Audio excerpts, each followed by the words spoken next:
नमस्कार। आज की इस विशेष विश्लेषण में हम एक ऐसी घटना पर चर्चा करने वाले हैं जिसे लोग अक्सर बस एक मजाकिया किस्सा मान लेते हैं, लेकिन सच बताऊं, ये अपने आप में एक बहुत ही गंभीर ऐतिहासिक संकट था। हम बात कर रहे हैं राजकीय इंटर कॉलेज भैंसापुर कला की। अब देखिए, ये कोई आम भूतिया कहानी या टूटी हुई बिल्डिंग वाला किस्सा नहीं है। ये एक ऐसा संकट था जिसने वहां के छात्रों के अस्तित्व को ही खतरे में डाल दिया था। तो चलिए सीधे इस गैस हमले की गहराइयों में उतरते हैं और समझते हैं कि कैसे एक साधारण सा स्कूल एक भयंकर जैविक संकट का केंद्र बन गया। अब इस पूरी स्थिति की गंभीरता को समझना है ना, तो छात्र पिंटू के इस ऐतिहासिक डायलॉग को सुनना पड़ेगा।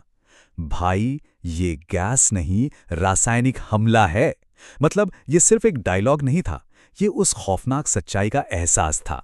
जरा उस माहौल की कल्पना कीजिए जहां छात्रों को सच में ये लगने लगा था कि उन पर कोई गुप्त प्रयोग हो रहा है। इस विश्लेषण में हम यही देखेंगे कि कैसे हास्य और खौफ का ये अनोखा कॉकटेल भैंसापुर स्कूल की पहचान बन गया। तो आइए बढ़ते हैं हमारे पहले भाग की ओर, विद्यालय का अनोखा संकट। सबसे पहले उस रणभूमि को समझते हैं जहां ये सब घटा। स्कूल ऐसा था कि दीवारों पर स्वच्छ विद्यालय लिखा तो था, लेकिन वो खुद धूल से ढका हुआ था। पंखों की आवाज ऐसी मानो कोई हेलीकॉप्टर बस टेक ऑफ करने ही वाला हो। पर असली चिंता तो कुछ और ही थी। एक ऐसा खतरा जो अदृश्य था, अचूक था और बिल्कुल अकल्पनीय था। यहां हमारे सामने दो मुख्य हमलावरों की सामरिक क्षमता का एक तुलनात्मक अध्ययन है। बाईं ओर हैं त्रिपाठी सर, जो गणित पढ़ाते थे। इनका तरीका एकदम स्टेल्थ वाला था, मतलब साइलेंट लेकिन घातक। उनका हमला इतना खामोश होता था कि जब तक कोई कुछ समझे, पहली बेंच वाला छात्र खिड़की से बाहर लटककर ऑक्सीजन ढूंढ रहा होता था। और दूसरी तरफ दाईं ओर हैं वर्मा मैडम, विज्ञान की टीचर। इनका तरीका बिल्कुल शॉक एंड ऑ वाला था। तेज सराउंड साउंड और विनाशकारी रासायनिक प्रभाव। सोचिए, छात्रों को एक साथ दो बिल्कुल अलग तरह के हमलों का सामना करना पड़ रहा था। अब देखते हैं कि ये सब आगे कैसे बढ़ा। भाग 2, हमलों का बढ़ता स्तर। देखिए, ये संकट कोई एक दिन में नहीं बन पा। शुरुआत एक छोटी सी घटना से हुई और फिर ये पूरा का पूरा एक जैविक युद्ध बन गया। ये टाइमलाइन उसी सैन्य स्तर के एस्केलेशन को दिखाती है। सोमवार को शुरुआत होती है त्रिपाठी सर के साइलेंट अटैक से, जहां अचानक से गणित की क्लास एक सर्वाइवल क्लास बन जाती है। फिर सप्ताह के बीच में वर्मा मैडम का वो हमला होता है जो पूरे कमरे को हिलाकर रख देता है। अब इस बढ़ते खतरे को देखकर लंच ब्रेक में नीम के पेड़ के नीचे छात्रों की एक गुप्त मीटिंग होती है। और फिर अगले दिन छात्रों का बचाव का जो भी प्रयास था वो बुरी तरह फेल हो जाता है। यहां तक कि अगरबत्ती भी हार मान लेती है। मतलब ये पूरा घटनाक्रम किसी थ्रिलर फिल्म से बिल्कुल कम नहीं है। और फिर आता है वो पल जिसे हम इस पूरी घटना का सबसे शानदार और विडंबनापूर्ण क्षण कह सकते हैं। वर्मा मैडम क्लास में विज्ञान का पाचन यानी डाइजेशन वाला चैप्टर पढ़ा रही थीं। वो बोर्ड पर समझा रही थीं कि पेट में गैस कैसे बनती है। और तभी एक भयंकर धमाका। पीछे बैठे छोटू ने तुरंत कहा, मैडम प्रैक्टिकल हो गया। यह दिखाता है कि भयंकर से भयंकर स्थिति में भी कॉमेडी कैसे अपनी जगह बना ही लेती है। थ्योरी और प्रैक्टिकल का ऐसा खतरनाक तालमेल विज्ञान के इतिहास में शायद ही कभी हुआ हो। तो अब चलते हैं इस जांच के अगले चरण पर। भाग 3, मिड डे मील का रहस्य। इस भयंकर रासायनिक हमले के बाद छात्रों को समझ आ गया था कि उन्हें इस समस्या की जड़ तक जाना ही पड़ेगा।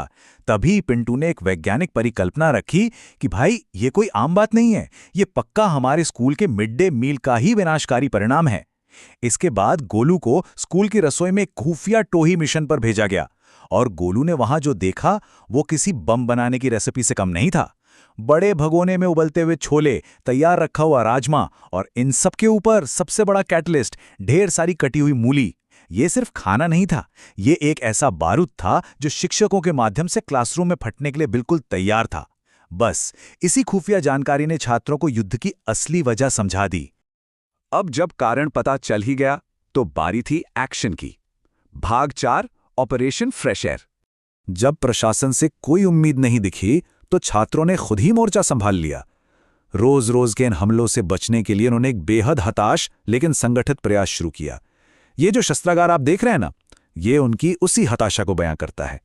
मास्क, जिसे उन्होंने कोरोना की नई वैरायटी का नाम दिया, रूम फ्रेशनर, कपूर, अगरबत्ती और सबसे हैरान करने वाली बात, एक पूरा का पूरा छोटा टेबल फैन क्लास में स्मगल कर लिया गया।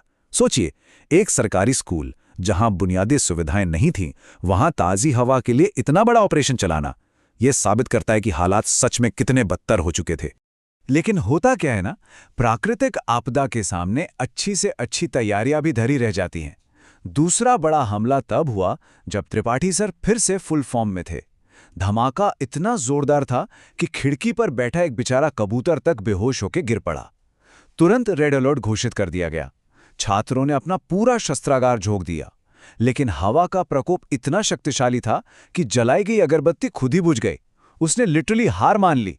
मतलब ये एक ऐसा गैस हमला था जिसने न सिर्फ सारे डिफेंस सिस्टम फेल कर दिए, बल्कि वन्य जीवों तक को पछाड़ दिया। जब स्थिति पूरी तरह बेकाबू हो गई तो बात फाइनली प्रिंसिपल शर्मा जी तक पहुंची। प्रशासन को दखल देना ही पड़ा, और इस खतरनाक इन्वेस्टिगेशन के लिए किसे चुना गया? स्कूल के सबसे मजबूत और बहादुर इंसान पीटी सर को। अब पूरे स्कूल की सांसें अटकी हुई थीं। सवाल सिर्फ एक था, क्या पीटी सर उस जहरीले माहौल में टिक पाएंगे? ये एक आधिकारिक जांच थी जिस पर सभी छात्रों का भविष्य टिका हुआ था। और इसका जवाब है सिर्फ 10 सेकंड। जरा इस आंकड़े पर गौर कीजिए। स्कूल के सबसे फिट और बहादुर पीटी सर को हार मानने में महज 10 सेकंड का समय लगा। ये 10 सेकंड अपने आप में उस कक्षा के वातावरण की भयावहता का सबसे बड़ा सबूत है। 10 सेकंड में ही पीटी सर की सारी बहादुरी ने जवाब दे दिया। जैसे ही वो 10 सेकंड पूरे हुए, पीटी सर हाफते हुए क्लास से बाहर भागे और उन्होंने वो ऐतिहासिक बात कही, बच्चों की शिकायत बिल्कुल सही है। बस इस एक वाक्य ने छात्रों के उस लंबे संघर्ष को आधिकारिक मान्यता दे दी।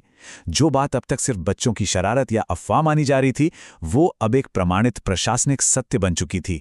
अब प्रशासन इससे मुंह नहीं मोड़ सकता था। तो अब हम आते हैं इस कहानी के अंतिम पड़ाव पर, भाग 5, अंतिम समाधान और शांति। पीटी सर की रिपोर्ट के बाद स्टाफ रूम में एक इमरजेंसी मीटिंग बुलाई गई। अब तो ये विद्यालय की गरिमा का सवाल बन गया था। अंततः एक ऐतिहासिक शांति समझौता हुआ जिसने स्कूल में इस आतंक के युग को खत्म कर दिया। प्रशासन ने मानवाधिकारों और सांस लेने योग्य हवा को बहाल करने के लिए जो नियम लागू किए, ये उसके 4 प्रमुख स्तंभ थे। पहला और दूसरा कदम था बुनियादी ढांचे में सुधार, यानी अतिरिक्त पंखे लगाना और वेंटिलेशन के लिए खिड़कियां हमेशा खुली रखना। लेकिन असली मास्टर स्ट्रोक थे तीसरा और चौथा कदम। मिड डे मील से इन जैविक हथियारों यानी छोले राजमा की कटौती की गई और शिक्षकों के लिए एक संतुलित भोजन का फरमान जारी हुआ। मतलब क्राइसिस मैनेजमेंट का इससे बेहतरीन उदाहरण क्या ही हो सकता है, जहां सीधे समस्या की जड़ पर वार किया गया। जब ये नए नियम लागू हो गए और वर्मा मैडम ने भी सावधानी बरतने का वादा किया, तो पिंटू ने पीछे से खड़े होकर ये शानदार विदाई डायलॉग मारा, मैडम, देश आपकी इस कुर्बानी को याद रखेगा। मतलब डाइट में हुए इस छोटे से बदलाव को राष्ट्र के लिए एक सर्वोच्च बलिदान के रूप में पेश करना, ये इस पूरी कहानी के मॉक डॉक्यूमेंट्री अंदाज को बिल्कुल परफेक्ट तरीके से खत्म करता है। कॉमेडी और ड्रामा का एकदम बेहतरीन अंत। आज भी भैंसापुर स्कूल के वो छात्र जब आपस में मिलते हैं तो इसी आतंक की चर्चा करके जोर जोर से हंसते हैं। और सच कहूं तो यही इस कहानी की सबसे बड़ी खूबसूरती है कि कैसे एक वक्त का वो खौफनाक संकट समय के साथ एक बेहतरीन और मज़ेदार याद में बदल गया। इस विश्लेषण को खत्म करते हुए मन में बस यही सवाल आता है कि क्या हम सबके स्कूल के इतिहास में भी कोई ना कोई ऐसा गैस चैम्बर या अजीबोगरीब किस्सा छिपा होता है जिसे याद करके आज भी हंसी छूट जाती है। इसी मज़ेदार विचार के साथ आज का ये विश्लेषण हम यहीं समाप्त करते हैं।